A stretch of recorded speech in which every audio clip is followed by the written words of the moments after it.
structure, kind of symmetrical.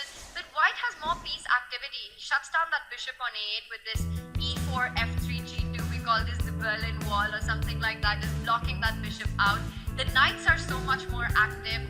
If one just gets the feeling that if anyone's playing for an advantage here, it's got to be Liem. Yeah, it looks like white is slightly better. However, I do recall something like there was a game Magnus with the white vizeger, Shakti Armageddon with Vaikanzi. I do recall something very similar, and Magnus from the white side was torturing Shakhtiyar, and I'm not sure if he managed to win it or not. But definitely what I want to say that Magnus knows this type of positions very well. So if he felt like he can play like this with black, it means that probably things are more or less under control. Of course, the big question is that with a timely knight c5, can you somehow nicely trade off the d3 knight? Because if you can eliminate the d3 knight, and for example bishop takes d5 comes with a check, and then you will have a chance to bring the bishop to b6 challenging the a5 knight, then automatically one gets the feeling that black should be fine. However, it's probably not so easy to do this. Otherwise Magnus would have already blitzed down knight c5.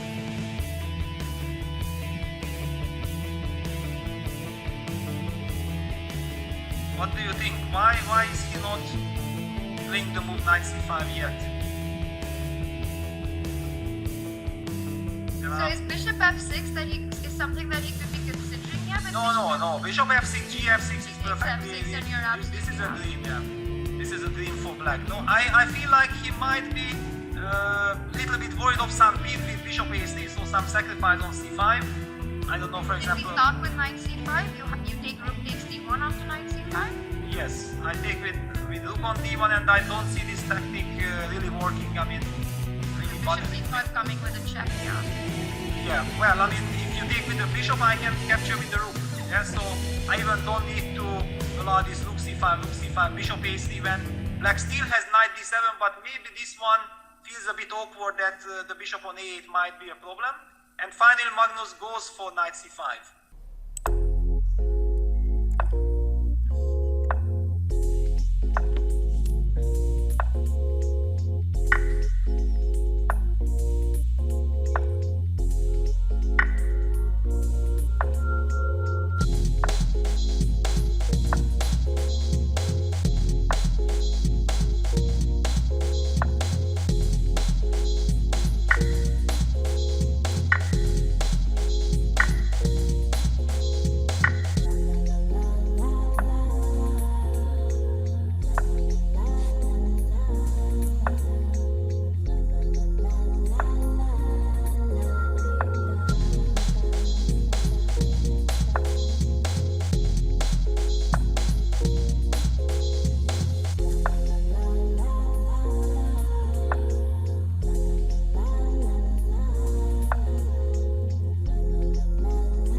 eventually converted into a passed pawn.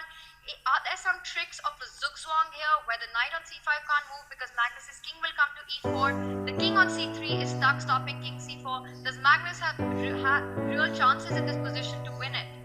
Yeah, definitely very, very nice chances. I mean, I kept an eye on it, and for already the last 5-6 moves I already felt like it's going Magnus's way.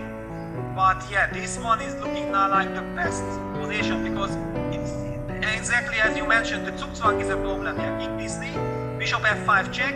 You have to decide where to go with the king. Of course, you cannot allow king c4, you have to go king c3. But now if it's white to move, then you are in real trouble. Yeah, g6 played. If the knight moves, then black king enters on e4. If you move the king, then black enters to c4. The bishop beautifully dominating the knight. Unbelievable, Peter. Yes. When we saw this out of the opening, we thought white had full controls with those knights jumping on the board, knight on e5, rook c1, rook d1, and yes, this is the Magnus touch of his endgame play, and he's found a way in. And the point is, after king e4, knight d6 is what he wants to do, but king f3, and you lose these. Once Magnus gets the h passer, a knight is such a horrible fighter against the h passer. Yeah, it's just winning. I mean, yeah, king e4 on the board. Knight d6 check has to be played, but after king f3, basically you know that that's it. Yeah, knight b5, king g3, and you cannot. You are just losing any race. How does he always do this against the very best players in the world?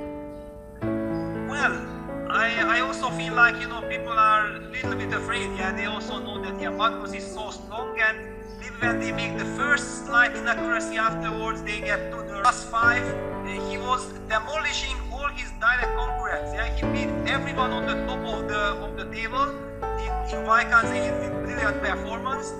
Yeah, this is how chess rating goes. Yeah, then one little game and it costs you all these incredible efforts. Alright, let's take a look at some forcing lines here, because knight d6, the first move I want to look at, Peter, is what happens if black actually grabs the f4 pawn? Can Magnus go pawn hunting in this, pick up that last pawn and say that my king is coming back in time? Yeah, so king f4 probably white will try to push d5 anyway. King e5, you've got to go? King e5, you've got to go.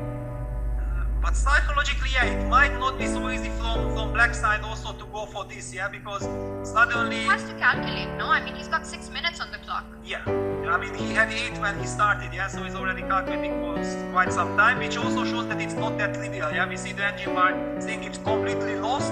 For engines, it's very, very easy to calculate all these things at the very end. I'm even not sure that, you know, this is the main move that Magnus is calculating. He might be thinking like, maybe I'm just gonna move the bishop, and then I'm gonna push, yeah, for example, bishop d7, you push the pawn, I push the pawn, you push the pawn, I go bishop c6, and then after b7 I will sacrifice the bishop, and then